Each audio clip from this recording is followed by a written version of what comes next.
सभापति महोदय, मुझे मांग संख्या 18 पर बोलने का अवसर दिया, उसके लिए आपका बहुत बहुत आभार।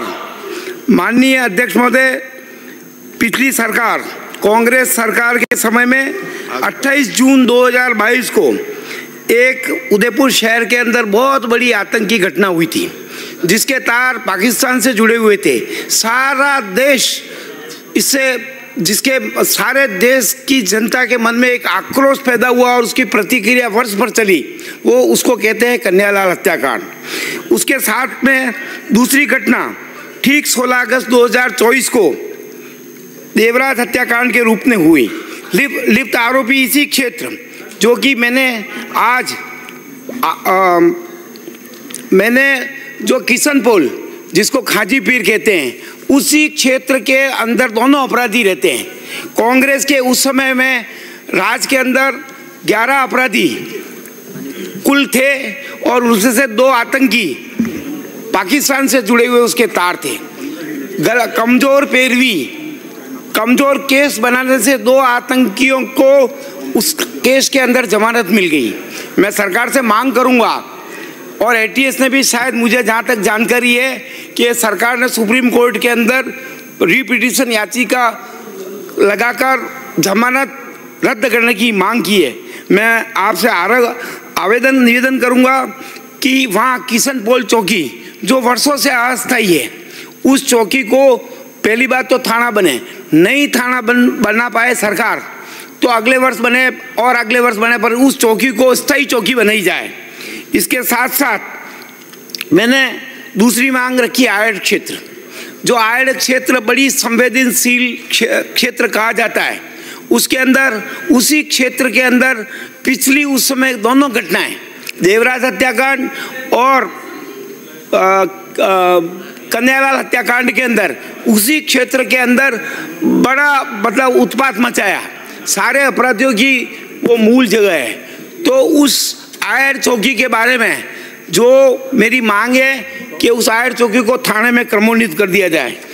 माननीय हमारे वरिष्ठ कांग्रेस के दोनों, माननीय शांति धारीवाल जी, हरिमोहन जी ने अपनी बात रखी। मैं तो चाहता हूँ कि वो अपने कालखंड का भी लेखा जोखा रखते, धारीवाल साहब भी रखते कि हमने हमारे कालखंड के अंदर इतने अपराध थे ना, आपके कालखंड के अंदर इतने अपराध हुए। मैं एक थाने का मेरे पास आंकड़ा है, जिसको मैं क्रमोन्नति की बात कर रहा हूँ। 2022 458, 2023 370, 2024 306, मतलब 25 से 30% अपराध घटे हैं। निश्चित रूप से राजस्थान के आंकड़े हों, उदयपुर के आंकड़े हों, निश्चित रूप से 20%, 15%, 25% अपराधों में कमी आई है। उसके साथ साथ उन्होंने एक बात और रखी थी कि साहब भ्रष्टाचार हो रहा है, यहाँ ऐसा हो गया, यहाँ ऐसा हो गया। तो मेरा तो उनसे आग्रह है कि उसकी भी पूरी लेखा जोखा रखें, क्योंकि 5 वर्ष के कालखंड में आपने उस अपराधों को उन ऊंचाइयों तक पहुंचा दिया, रिश्वतखोरों को उन ऊंचाइयों तक पहुंचा दिया, तो निश्चित रूप से एक दिन में समाप्त होने वाली बीमारी नहीं है। इस सरकार के कालखंड के अंदर, भजन लाल जी की सरकार के कालखंड के अंदर निश्चित रूप से जिन अपराधियों को, जो रिश्वतखोर हैं, उनके अंदर भय व्याप्त हुआ है। हमारे अभी इस महीने के अंदर बरसों रिटायर्ड 28 तारीख को होने वाला यूआईटी का सेक्रेटरी, वो निलंबित हुआ 28 तारीख को। यूडीए सचिव अपने एटीपी वो सस्पेंड हुआ और कुछ दिनों में जेल जाएंगे। नगर परिषद के अंदर हम देख रहे हैं कि 272 प्लॉट का कांग्रेस टाइम के अंदर मुख्यमंत्री जी के से कांग्रेस के लोग कई बार गए, पर उन्होंने देखा कि अंगुली हमारी ओर आएगी, उस फाइल को दफन कर दिया। मैंने पहली विधानसभा में पिछले सत्र के अंदर उसको ध्यानाकर्षण प्रस्ताव में रखा, और उसके बाद 49 प्लॉट जिसकी कीमत करोड़ों में थी, वो प्लॉट निरस्त किए, जिसकी कीमत 100-200 करोड़ है। लेकिन मैं अपनी सरकार से ही मांग करूंगा कि 10 लोग पिछले कई महीनों से जेल में हैं, जिन्होंने प्लॉट खरीदे, जिनके संबंध थे उन प्लॉटों से, लेकिन एक भी सरकारी अधिकारी अभी तक गिरफ्तार नहीं हुआ है। आप आपने समय दिया था 31 दिसंबर का, लेकिन फिर 2 महीने गुजर गए हैं। मैंने अधिकारियों को कहा तो उन्होंने कहा साहब हमारे अधिकारी अभी तक गिरफ्तार नहीं हुआ है।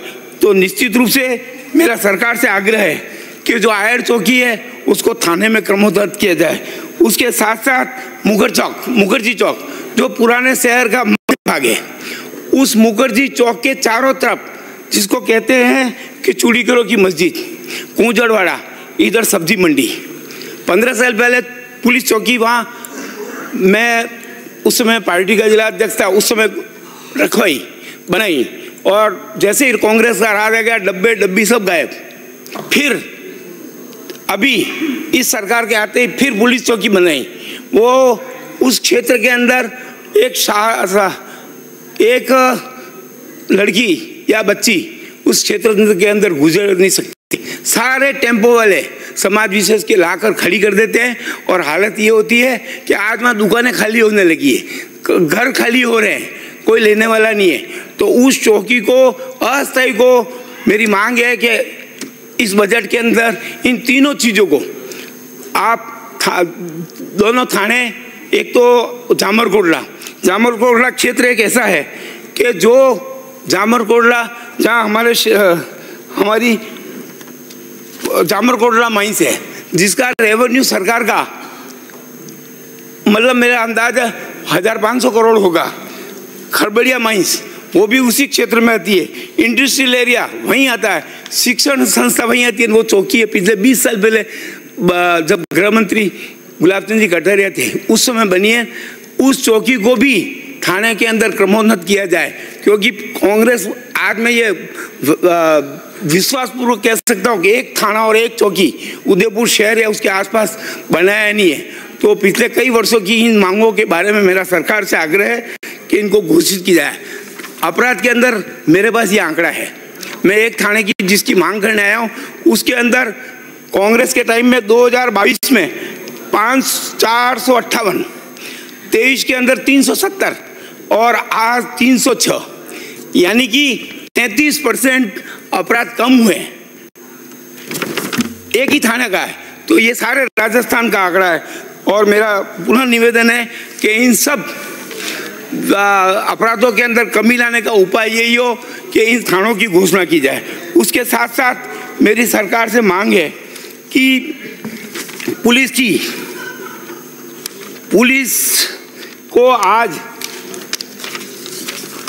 की व्यवस्थाओं के अंदर इनके अंदर सरकार बहुत कम बजट आवंटित करती है, उनकी रहने के मकान भी नहीं है और भी कई सुविधाएं हैं जिसकी उनकी पुलिस विभाग की मांग है तो उनको पूरा किया जाए। भर्तियां जिस लेवल की उदयपुर संभाग मुख्यालय है, आए दिन वीआईपी का आवागमन रहता है, तो रिक्त भर्तियों को अधिक से अधिक पूरा किया जाए। और उसके साथ मेरी मांग है, अब ये संभव है नहीं संभव मैं नहीं जानता हूँ, लेकिन इन मांगों को सरकार अगर अपने कोटे से पूरा नहीं कर पाए तो बड़ी बड़ी सरकारी संस्थाएं हैं, उसका CRS उनका निश्चित रकम है, जो रकम के अंदर से इनको पाबंद सरकारी कह रहा हूँ मैं, ताकि उनके संसाधनों से हम उस CRS बजट के अंदर इन सब मांगों को पूरा किया जा सकता है।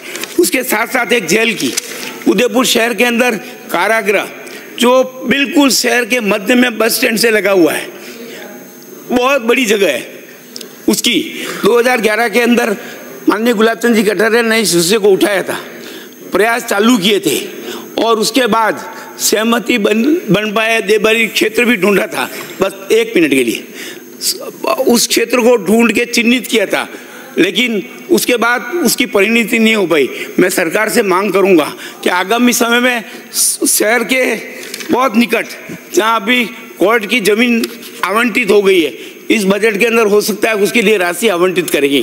तो शहर से बाहर हाईवे के दोनों तरफ अभी बहुत बड़ी जमीन में पड़ी हुई है, तो उसके अंदर जेल के पास ही अपने कोर्ट के पास में ही अगर ये जमीनें आवंटित पुलिस लाइन के लिए अगर आवंटित हो जाए तो निश्चित रूप से शहर की इस पुलिस लाइन की 150 बीघा 100 बीघा जमीन होगी, वो बहुमूल्य है। नया बनाने से 4 गुनी आमदनी होगी। कई शहर के छोटे छोटे सेंटर के विभाग हैं, उनको भी लाया जा सकेगा। राजेंद्र साहब, बस मेरा अंत में यही आग्रह है कि जो मांगे रखिए, बहुत महत्वपूर्ण मांगे कुमार उसको